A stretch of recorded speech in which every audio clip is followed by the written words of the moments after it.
संसद में एसआईआर गहन मतदाता पुनरीक्षण को लेकर के प्रदर्शन, और हमारे साथ इस वक्त संजय यादव हैं, आरजेडी सांसद।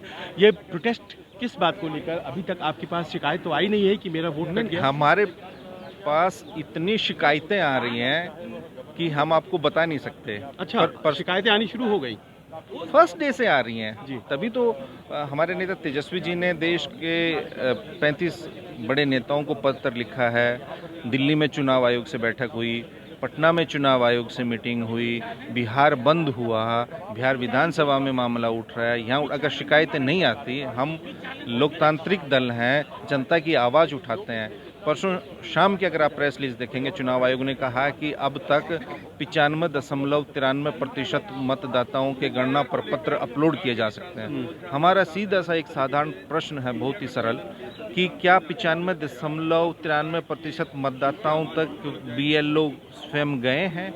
क्या उन्होंने 95% मतदाताओं का भौतिक सत्यापन किया है? जवाब है नहीं।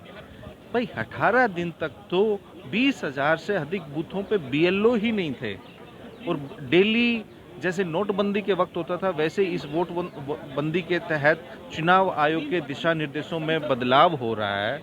तो वो जो हम खाली पारदर्शिता की मांग कर रहे हैं, और जो आपने समय चुना है, आप बताइए 7,90,00,000 मतदाताओं का भौतिक सत्यापन, उनके फॉर्म कंप्लीट करके दस्तावेज के साथ आप 25 दिन में कैसे इस प्रक्रिया को पूरा कर सकते हैं? अगर 8 करोड़ लोगों को इन्यूमरेशन जो गणना प्रपत्र भर के अगर आप अपलोड कर देंगे, तो फिर तो कहना ही क्या है? क्या ये संभव है कहीं से? अब आपकी सारी बातें आपकी हमने विपक्ष में हैं आप, लेकिन सत्ता पक्ष के जो लोग इसका समर्थन कर रहे हैं उनसे कहीं कि बहुत कम समय है और कैसे संभव है। उनका ये कहना है कि जब तक लिस्ट पब्लिश नहीं हो जाता है तब तक शिकायत का अवसर कहाँ है, किसका नाम कट गया है?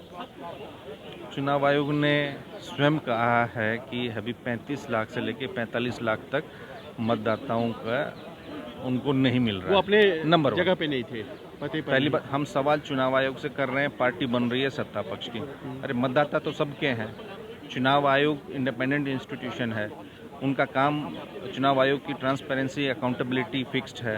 हम अगर उनसे कुछ क्वेश्चंस कर रहे हैं तो भारतीय जनता पार्टी क्यों बीच में आके जवाब दे रही है? नंबर 1, ये रिश्ता क्या कहलाता है?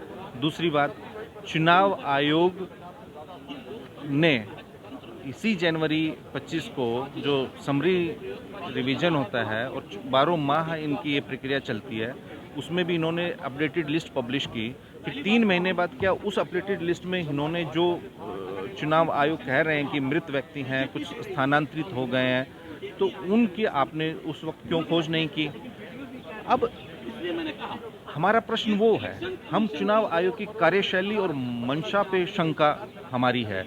वो क्या है कि आपने भौतिक सत्यापन किसी का किया नहीं, ब्लैंक फॉर्म्स आपने अपलोड किए हैं, स्वयं जो मतदाता है उसके हस्ताक्षर उस फॉर्म पे है नहीं। तो अगर आपको यही प्रक्रिया करनी थी तो फिर आपने किया? आशंकाएं क्या हैं आरजेडी? आशंका ये स्पष्ट है, आप टारगेटेड एक काम कर रहे हैं। हर विधानसभा से इस दल के इस मजबूत बूथ पे आपने इतने वोटों का डिलीशन करना है, तो it is a kind of delimitation by deletion. नए बूथ भी बना दिए गए हैं 12,000। देखिए, वो रैशनलाइजेशन होता है, उस पर हमें कोई आपत्ति नहीं है। वो लेस देन 1200 वोट्स का होगा, वो नहीं है। हम इन आपत्ति कर रहे हैं जो इनकी कार्यशैली है, इनकी मंशा है। आपको ये काम समय रहते करना चाहिए था। इतने कम समय में भी अगर आपको लगता है कि हमारी कैपेसिटी बिल्डिंग ऐसी है कि हम कर लेंगे, तो उसमें भी आप फिजिकली चाहिए ना। आप अपने स्वयं का जो एसओपी है उसको फॉलो नहीं कर रहे हैं। उसमें होता है कि आपको 2 फॉर्म देने होते हैं, एक आपके फिलिंग लेना है। बिहार में जब ये कह रहे हैं कि 95% गणना प्रपत्र हमने अपलोड कर दिए हैं, मैं दावे और चुनौती के साथ कहता हूं कि 1% मतदाता पूरे बिहार में आप ढूंढ के दिखा दीजिए जिनको इन्होंने एक्नॉलेजमेंट स्लिप दी है, जिनको इन्होंने पावती दी है कि आपका फॉर्म हमें मिला है। जब मतदाताओं को आपने पावती नहीं दी है, आपने एक्नॉलेजमेंट स्लिप नहीं दी है, तो आप किस आधार पर यह दावा कर रहे हैं कि आपने 95% मतदाताओं के फॉर्म आपने अपलोड कर दिए? तो अगर ये पहला प्रोटोकॉल ये है कि आप 2 फॉर्म देंगे, आप फॉर्म 1 भी नहीं दे रहे हैं, आप फिजिकली जा ही नहीं रहे हैं। जब आप फिजिकली विजिट ही नहीं कर रहे हैं वोटर के यहाँ, तो फिर आप किस चीज़ का दावा कर रहे हैं? वो तो आप दिल्ली में रह के 1000 कंप्यूटर पे लोग बिठा देते, वो डाउनलोड करते, अपना फर्जी हस्ताक्षर करते, फिर उसको अपलोड कर देते, हो गया special intensive revision. So this is a mockery of democracy.